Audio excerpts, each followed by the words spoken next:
Muito bem, pessoal, já estamos por aqui, Jason Adrian falando, e hoje nós estamos com uma pergunta um tanto interessante. O assunto que nós vamos falar hoje é justamente esse. O pai não é o filho? Como assim?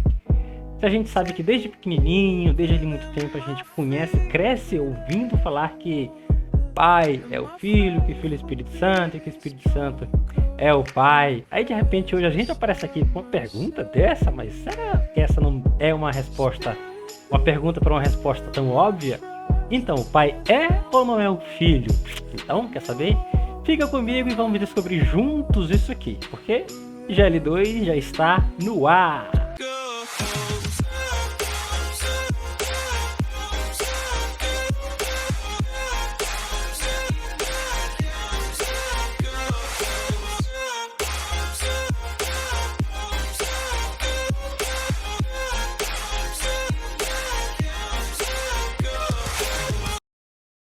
Muito bem, pessoal, para você que está aqui conosco, agora nós vamos dar início a um assunto bem interessante. Antes de tudo, vale ressaltar, pessoal, que falar a respeito de Trindade não é uma coisa tão simples, não é uma coisa que a gente vê sempre com respostas muito claras, porque a questão da Trindade é algo que vem sendo discutido muito antes de chegarmos até os nossos dias atuais, e desde lá atrás, dos pais das igrejas e muito antes disso, a Trindade ela já era um assunto bem discutido. No entanto, vale ressaltar que algumas coisas nós não temos como explicar. Por quê? Porque são coisas que nós vão ser esclarecidas apenas quando nós chegarmos ao céu. Beleza? Então, o assunto de hoje é justamente esse aí que você tá vendo. Tá, mas o pai é ou não é o filho? Por que que o pai é o filho ou por que que o pai não é o filho? Pois bem, antes de tudo, é o seguinte: os crentes comuns e até mesmo a maioria dos eruditos, se fossem solicitados a definir a Trindade, apresentariam uma definição triteísta, ou seja, claramente o conceito de que apresentam três deuses ao invés de um ou de uma própria unidade compostas. E justamente por ser essa a ideia de uma trindade complexa, inclusive ali na própria ótica filosófica também do próprio Shema judaico, que você pode ver ali isso com base em Deuteronômio capítulo 6, que vai dizer justamente o seguinte: ouve Israel, o Senhor teu Deus é o único Senhor, ou seja, apenas Deus é Deus. Só que as próprias escrituras sagradas, ela não descarta, na verdade, essa ideia de triteísmo ou de unicismo. Mas o que o que quer dizer essa questão de triteísmo? É justamente aquilo, você tem três pessoas diferentes e cada uma dessas pessoas são um Deus diferentes de formas isoladas. Ou que existe apenas um Deus, ou só o Pai, ou só o Filho, ou só o Espírito Santo, que a gente fala no unicismo. Mas quando a gente vai folhear as escrituras sagradas, que nós nos debatemos com essas questões e vamos analisar biblicamente a pessoa da Trindade, a própria pessoa de Deus na Bíblia, ela vai justamente descartar essa ideia de triteísmo. Por quê?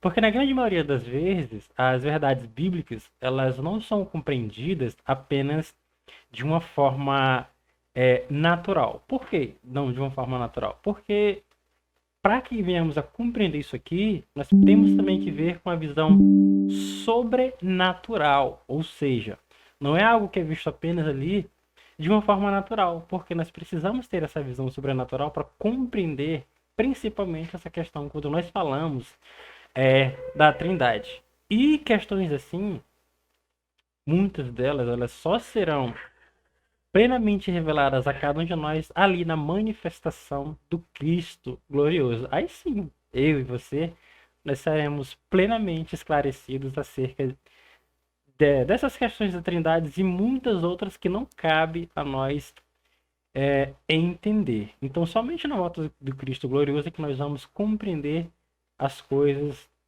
algumas coisas que não nos vêm é, à tona tomar conhecimento. E são três pessoas distintas. E mas nós temos que ter em mente aqui que, embora sejam três pessoas distintas, seja Pai, Filho e Espírito Santo, são três pessoas que são plenamente iguais, são três pessoas que são eternas, são três pessoas que fazem parte da mesma substância. Ou seja, Deus é cada uma dessas pessoas. Existe apenas um único Deus. E a própria Bíblia, ela vai nos ensinar que o Pai é o Deus pleno, com todos os atributos da divindade. E também que o Filho é Deus, não apenas parte desta divindade que nós conhecemos. Por quê? Por que que ele... Por que que o Senhor é o Deus é Pai? Por que que Deus é Filho? Por que que Deus é o Espírito Santo? E não apenas parte dessa divindade. Porque nele habita corporalmente toda a plenitude da divindade. E além disso, elas também asseveram que o Espírito Santo é Deus. Ou seja, embora sejam três pessoas distintas, três pessoas diferentes, mas biblicamente falando, as escrituras sagradas, elas nos garantem que todas elas são plenamente Deus em poder, em glória e em majestade.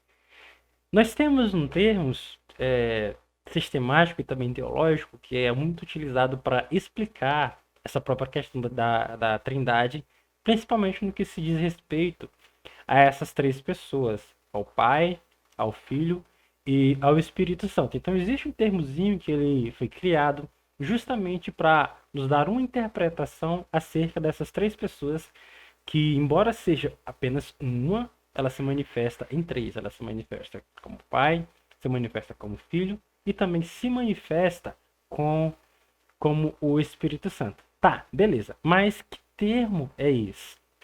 É justamente esse aqui, ó. É pericorese. O que é pericorese? Pericorese é um termo teológico que se refere à doutrina da interpretação e interconexão da Trindade, ou seja, ela vai justamente nos revelar a relação entre três pessoas divinas, que é o Pai, que é o Filho e que também é o Espírito Santo. São três pessoas diferentes, mas que no mesmo tempo são apenas uma só pessoa. De acordo com essa própria doutrina, né, com a pericorese, essas três pessoas da Trindade, elas existem em uma união mútua e todas elas coexistem em uma unidade perfeita de amor, em uma unidade perfeita de comunhão e também em uma unidade perfeita de propósito, ou seja, todas elas têm a mesma comunhão de amor, mesma comunhão e também têm o mesmo propósito. Por quê? Porque ela enfatiza que cada uma dessa pessoa da Trindade, ela não é apenas um ser isolado, ou seja, ela não vive e nem existe separada uma da outra, mas ela compartilha plenamente a essência divina com as outras três pessoas da Trindade, ou seja, em uma interação eterna e harmoniosa. Essa é o seguinte: basta você imaginar três pessoas que estão aqui ombreadas uma à outra, e essas três pessoas elas compactuam, coexistem juntas no mesmo ambiente, estão todas as três aqui em perfeita harmonia, em perfeita comunhão e também com o mesmo propósito. E da onde é que surgiu esse termo pericorese para explicar para a gente como é que funciona essa questão da interpretação e interconexão da Trindade? Peri, na verdade, significa ao redor e corém significa dançar em círculos. É basicamente o seguinte: você percebeu que agora há pouco nós falamos que é como três pessoas que estão ali dançando em harmonia. Porém, não é uma dança que é feita de qualquer jeito, ou seja, um dança para um lado, o outro dança pro outro vai pro ritmo, o outro vai para cá. Não. São três pessoas que dançam no mesmo compasso, ou seja, todas elas estão em harmonia. Embora sejam três pessoas diferentes, mas são três pessoas que estão ali em harmonia. E é justamente por isso que a ideia da pericorese é que essas três pessoas divinas, elas estão em constante movimento circular de amor e comunhão perfeita. Ou seja, é uma doutrina que é fundamental para a compreensão da natureza de Deus, principalmente no que se diz respeito à teologia cristã. Então, você percebe aqui que, embora sejam três pessoas distintas, embora sejam três pessoas diferentes, mas são três pessoas que coexistem no mesmo espaço e que estão em harmonia perfeita uma com a outra. Olha que coisa interessante. Para a gente entender melhor isso aqui e principalmente responder a pergunta que a gente fez lá no início e que também é o tema desta live, que é justamente, mas o Pai é ou não é o Espírito Santo? E o Filho? O Filho é ou não é o Espírito Santo? Onde é que fica isso? Vale ressaltar, pessoal, que bem desde o início lá do começo da própria história da igreja, existiam muitos debates e confrontos acerca da própria questão da Trindade. E para tentar explicar isso, lá naquele tempo, existiam algumas ideias que hoje nós já temos como ideias de hereges, né? Naquele tempo não era. Por quê? Porque eles estavam apenas tentando explicar como era que funcionava a questão da Trindade. Só que naquele tempo, vale ressaltar também que essas pessoas, elas não tinham todo o material que nós temos hoje, principalmente a confirmação a respeito da própria Trindade. Então, se eles tivessem o conhecimento que nós temos hoje, o material que nós temos hoje, com certeza muitas pessoas não teriam aquele tipo de ideia. E aí levantou-se o gnosticismo, levantou-se o próprio Aro, né, com o arianismo, na tentativa de explicar ali a questão da Trindade, a pessoa de Jesus, o Filho, a matéria humana. Existiu o próprio monosticismo, mas para defender a verdadeira essência da Trindade, também surgiram outras pessoas que não compactuavam com aquelas ideias e disse: não, rapaz, isso aí tá errado. Isso aí não é dessa forma, não é bem assim que as coisas funcionam. E aí, para combater isso ali, tinha também ali naquele tempo o próprio Agostinho de Hipona, você vai encontrar Policarpo de Esmina, você vai encontrar aí o grande Atanásio, esse que foi um homem muito importante. Para você que ainda não conhece, procure saber sobre a vida de Atanásio, que você vai compreender verdadeiramente o que é, na essência, um verdadeiro cristão. Agora vamos responder aqui a pergunta que a gente fez lá no início. O Pai, afinal, é ou não é o Espírito? O Espírito é ou não é o Filho? O Filho é ou não é o Pai? Vamos entender isso aqui. Bom, nós temos aí as três pessoas da Trindade, beleza? Nós temos o Pai, nós temos o Filho, nós temos o Espírito Santo e nós temos Deus. Deus é justamente o seguinte, era a questão que era levantada naquele tempo e principalmente era o que as pessoas tentavam explicar. Tá, mas o Pai é ou não é o Filho? Não, o Pai não é o Filho. Para você que não sabia dessa informação e achava que o pai era o filho, pois você agora está sabendo que não é. Mas talvez você se pergunte: mas como assim? Tá, e agora quem tá com heresia é tu, rapaz. Você pode se perguntar: mas como assim? Como é que o pai não é filho? Como é que o pai é Deus, o filho é Deus, mas o pai não é o filho? É justamente isso aqui que nós vamos explicar agora, principalmente com essa ideia de pericorese. Três pessoas distintas, mas que são apenas uma só em poder, em glória e em majestade. Tá, mas aí você pode se perguntar, mas qual que é a diferença se você está dizendo que o Pai não é o Filho, o Filho não é o Espírito Santo não é o Pai? Qual que é a diferença de uma para outra? Isso aí nós vamos ver no decorrer da live. Mas inicialmente você já sabe que o Pai não é o Filho e, em contrapartida, o Filho não é o Pai. O Filho não é o Pai. Da mesma forma, o Filho também não é o Espírito Santo e nem o Espírito Santo é o Filho. Assim como na sequência, né, das três pessoas que estão ali em harmonia, o Espírito Santo não é o Pai e nem o Pai é o Espírito Santo. Porém, entretanto, contudo, todavia ou qualquer outra conjunção adversativa que você encontrar, todas as três pessoas, o Pai, o Filho e o Espírito Santo, são Deus. Olha que coisa interessante, olha que coisa incrível. Ou seja, o Pai não é o Filho não é o Espírito Santo, e nem o Espírito Santo é o Pai. Mas todas essas três pessoas são Deus. Mas qual que é a diferença do Pai para o Filho, do Filho para o Espírito Santo e do Espírito Santo para o Pai? Apenas a função. Ou seja, para você entender melhor, é basicamente o seguinte: quem foi que veio aqui para a Terra fazer o papel de sacrifício pela humanidade? Foi o Pai? Foi o Espírito Santo? Ou foi o Filho? Muito bem, parabéns aí para você que respondeu o Filho, ou seja, Jesus foi quem fez o papel de cordeiro limpo, sem mancha, imaculado, sem pecado, para se sacrificar pela humanidade. E quem que fez o papel da criação do mundo? Quem que criou todas as coisas? Quem que fez a divisão aí entre as trevas e a luz? Quem que criou a terra e tudo que nela há? Foi o Pai, foi o Filho ou foi o Espírito Santo? Foi o Pai. Deus foi quem criou tudo isso aqui. E quem que fez e faz até o momento o papel de consolador? É o Pai, o Filho ou é o Espírito Santo? O Espírito Santo.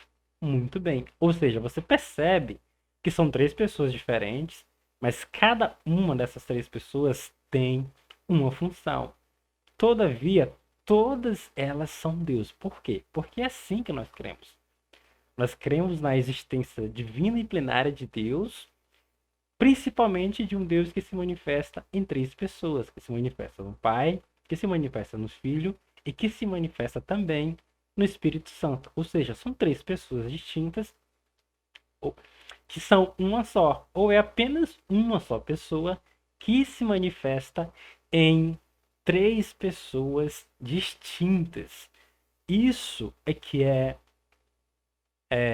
essa questão da pericorese. É isso aqui. Ou seja, cada uma dessas pessoas elas têm seus atributos e também têm funções específicas diferentes. Ou seja, embora elas compartilhem a mesma essência divina, há diferença em seus papéis e relacionamentos com a própria humanidade. Ou seja, beleza, são três pessoas diferentes, são três pessoas que coexistem ali como pessoas distintas, mas que fazem parte da Trindade, que coexistem na cidade. Mas cada uma delas tem seus atributos e funções específicas que se divergem. E embora elas compartilhem a mesma essência divina, há diferença em seus papéis e também no seu relacionamento. Aqui é apenas uma referência bíblica que eu coloquei para vocês e em seguida vocês podem olhar isso dando uma pausa aqui no slide. Pai, Filho e Espírito Santo, pessoas diferentes, mas que coexistem na Trindade. Ou seja, nós vamos perceber aqui agora o que diferem uma das outras. O que é o Pai? O Pai ele é considerado como o Criador e o sustentador do universo. Ou seja, aqui nós temos o Pai como aquele que é a fonte da divindade e autoridade suprema sobre tudo e sobre todos. Ou seja, é frequentemente retratado como um pai amoroso que preocupa com o bem-estar dos seus filhos. E quem que é o filho? O filho é Jesus Cristo, é a encarnação de Deus na forma humana. Ou seja, ele é o mediador entre Deus e a própria humanidade, que veio ao mundo para salvar os seres humanos do pecado e também livrá-los da morte, além de nos ressignificar novamente e nos fazer ter novamente parte da herança que nós perdemos ou havíamos perdido. E é justamente O Filho, que é frequentemente descrito como o Filho de Deus, o Salvador, o nosso Redentor, como Cristo Jesus. E o Espírito Santo. Quem que é o Espírito Santo? O Espírito Santo é a esperança de Deus no mundo e principalmente na vida dos crentes. Ou seja, ele é visto como o nosso consolador até hoje, porque foi o próprio Espírito Santo. E Jesus falou antes da sua redenção, antes da sua subida para o céu: eu vou, mas eu vos enviarei o Consolador. E é justamente o Consolador Espírito Santo que habita no nosso meio até os nossos dias atuais, inclusive neste exato momento. É ele que habita no coração dos cristãos e principalmente quem capacita a viver uma vida de acordo com a própria vontade de Deus. Ou seja, ele é além do ser o nosso consolador, que é literalmente esse papel dele, nos consolar, mas ele também vai nos orientar de como é que nós devemos nos comportar para termos uma vida cristã, para termos a vida que Deus quer que nós venhamos a viver. É basicamente o seguinte: você está ali, quer fazer alguma coisa, quer muito fazer algo, e de repente você é, percebe que fazer aquilo que você quer não é algo ideal para se fazer, não seria algo certo. Ou seja, de tantas opções que tem, aquela ali não seria a melhor. Então, de alguma forma, você vai ter ali na sua mente, você vai compreender que aquilo é algo errado. Você vai ficar incomodado e vai perceber que o próprio Espírito Santo está te orientando. Ou seja, ele é o nosso consolador, mas também é aquele que nos orienta a termos a vida que Deus quer que nós venhamos a ter até a sua volta. Porque bem-aventurado aquele que, quando ele chegar, assim está vivendo de acordo com a sua perfeita vontade. De acordo com sua grande vontade. Ou seja, ele é aquele que nos ensina o próprio meio de como vivemos uma vida cristã. E também é retratada como uma força divina que inspira, que ensina e que transforma as pessoas. Ou seja, o Espírito Santo ele tem esse poder de transformar. Ele tem mais do que capacidade potencial para nos ensinar e principalmente para nos inspirar. Ele é que é a fonte de toda nossa inspiração. O detalhe aqui é o seguinte, pessoal. Embora existam diferenças em seus papéis e funções, a própria teologia ela enfatiza que essas três pessoas da Trindade elas vão compartilhar uma unidade perfeita e são todas elas iguais em poder, são todas elas iguais em glória e são todas elas iguais em majestade. Ou seja, tá, mas espera aí, são ou não são três pessoas distintas? Sim, são três pessoas distintas com papéis, atributos e relações diferentes, mas são três pessoas iguais em poder, são três pessoas iguais em glória e são três pessoas iguais em majestade. Por quê? Porque todas elas são Deus. Todas essas pessoas são Deus. Tanto o Pai como o Filho e principalmente o Espírito Santo. Todas essas são uma manifestação da pessoa de Deus, que vem como Pai, que vem como Filho, que vem com o Espírito Santo, mesmo com atributos e papéis e relações diferentes, mas todas elas são Deus, ou seja, nós não podemos de forma alguma aqui tentar descartar, olha só, nem pensar em tentar descartar a ideia ou a possibilidade de que o Pai é só o Pai, o Filho é só o Filho e o Espírito Santo é só o Espírito Santo. Ou seja, são pessoas que vivem de forma separadas e isoladas. Não. Todas elas são Deus, mesmo com seus papéis e com seus atributos diferentes. Todas essas pessoas da Trindade, elas são Deus. Agora, quando nós falamos de Trindade, tem algo aqui que é bem interessante. Porque Trindade não é um termo que você vai ver ali na Bíblia. Trindade não é um termo que você encontra na Bíblia. Tá, mas como que surgiu esse termo Trindade? De onde vem? A palavra Trindade é apenas um nome que foi criado sistematicamente para nos referirmos às três pessoas, que só pelo nome aqui nem precisa ir atrás da etimologia da palavra, da origem, mas trim da ideia de três, né? Então, é apenas um termo que foi criado sistematicamente para falar de três pessoas que, embora coexistam em papéis e funções e atributos diferentes, todas são a mesma pessoa. Então, você não vai encontrar em lugar nenhum da Bíblia essa palavra Trindade. Ou seja, o fato de que essa nomenclatura, né, da Trindade ela tenha aparecido ali depois do próprio cânon sagrado, isso não significa que a doutrina da Trindade ela não existe. Não significa dizer que ela não existe só porque foi algo que apareceu depois do próprio fechamento do cânon bíblico. Porque bem antes ela não existia e também bem depois ela passou a existir.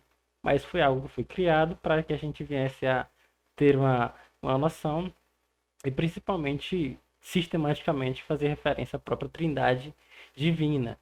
E quando você vai um pouquinho atrás, né, desse termo, dessa origem do nome Trindade, você vai perceber que ele foi usado ali pela primeira vez lá no finalzinho do século II por Tertuliano de Cartago. Ele foi uma das pessoas que usou esse termo de Trindade quando ele escreveu contra a própria doutrina do unicismo. As pessoas achavam que as outras pessoas da Trindade não eram e não faziam parte dela. E o próprio Tertuliano, ele preparou esse termo e usou para explicar para a gente que a Trindade, ela é uma referência à pessoa de Deus, ou seja, um Deus que se manifesta em três pessoas. E quando você vai pesquisar sobre a vida de Tertuliano de Cartago, você vai perceber aqui como ele se utilizou dessa palavra para ir contra a própria doutrina do unicismo ali no final do século II. E depois da metade do século II surgiu um movimento em torno do monoteísmo cristão chamado monarquianismo. Para você que estuda a história da igreja, que gosta de estudar um pouquinho mais a respeito das escrituras sagradas, você vai compreender como era que funcionou esse monarquianismo. Ou seja, os próprios defensores do monarquianismo, eles dividiam-se em dois grupos, que eram os dinâmicos, ou seja, eles diziam que Cristo era um filho de Deus por adoção, mas dentre esses também tinham os modalistas, ou seja, eles diziam que Cristo era apenas uma forma temporária da manifestação do próprio Deus. E essas pessoas, esses grupos, o próprio Tertuliano, ele chamou-os de monarquianistas, ou seja, uma parte do grupo que dizia que Cristo era o filho de Deus ali por adoção e a outra parte, que eram os modalistas, achava que Cristo era apenas uma forma temporária de Deus. Porém, nós já vimos biblicamente que o Filho é eternamente e plenamente Deus. Além disso aqui, de pessoas que se levantavam para ir contra aquelas ideias que eram levantadas antigamente lá na Trindade, houve sim também a reunião de grandes autoridades, tanto os hereges para defender as suas ideias, quanto também as pessoas que já tinham um pensamento mais concreto acerca da verdadeira essência da Trindade. E aí todas essas pessoas eram chamadas, se reuniam em um local onde eram dado o nome de concílio, né? E aí ali, depois de muito tempo de discussão, eles davam um credo. Inclusive, um deles que nós temos é o próprio credo de Nicéia. O imperador Constantino convocou um concílio na cidade de Bitínia, Ásia Menor, hoje Iznik, não sei se é assim, na Turquia, em 19 de junho de 325 a.C., com a participação de 318 bispos provenientes do Ocidente e também do Oriente. Ou seja, este concílio ele era contra a própria ideia de Ário de que Cristo não era eterno. E causa também aí essa contrariada pelo próprio Atanásio, que defendia que a eternidade de Cristo, sendo Ário apoiado não bastante pela sua popularidade, ou seja, por apenas ali basicamente 20 dos 318 bispos ali presentes, isso fez com que Ário fosse derrotado, prevalecendo assim o credo de Atanásio. E foi justamente o próprio credo de Atanásio que passou a circular depois do próprio concílio de Nicéia com mais veemência, embora já tivesse sido escrito. Ou seja, ele passou a ganhar mais força depois da derrota esmagadora de Ário. Ou seja, ele com suas ideias a respeito de Cristo, da pessoa de Jesus, de quem que era o filho e tudo. Não foi suficiente porque ele literalmente foi esmagado ali, derrotado, ele foi obliterado, né? Harém, né? A palavra que o professor gosta de usar. ele foi obliterado com todas as suas ideias, ao saber que o credo que prevaleceu, né, a essência da Trindade que prevaleceu foi aquela tida no próprio credo aí de Atanásio. E eu, inclusive, eu peguei aqui esse credo de Atanásio para a gente ver, basicamente naquele tempo, qual era a discussão que eles tinham, no que eles acreditavam e como Atanásio deixou bem claro a questão da Trindade naquele momento. Só que isso aqui não foi suficiente para que essa ideia que ele teve, né, a respeito da essência da Trindade, permanecesse por longos tempos. Por quê? Porque à medida que os tempos foram passando, filosoficamente as pessoas iam tendo novas ideologias e aí surgiam novos questionamentos. Só que esse criador foi importante porque aqui ele acabou com todas as dúvidas acerca da Trindade. Inclusive, lá mais na frente, outras pessoas usaram o próprio credo de Atanásio, as ideias dele, para derrotar novamente pessoas que se levantaram depois de muito tempo com ideias diferentes, com ideias tortuosas.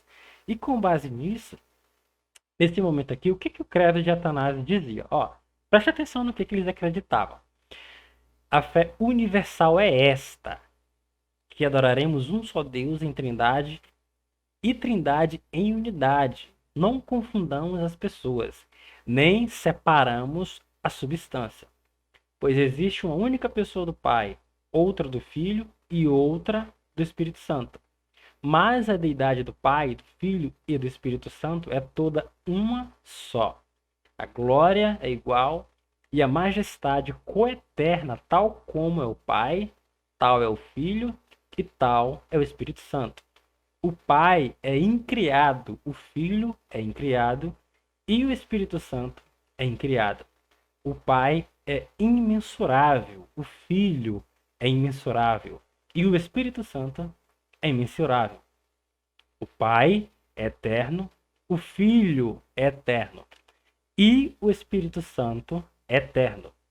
E no entanto, são três eternos, mas há apenas um eterno.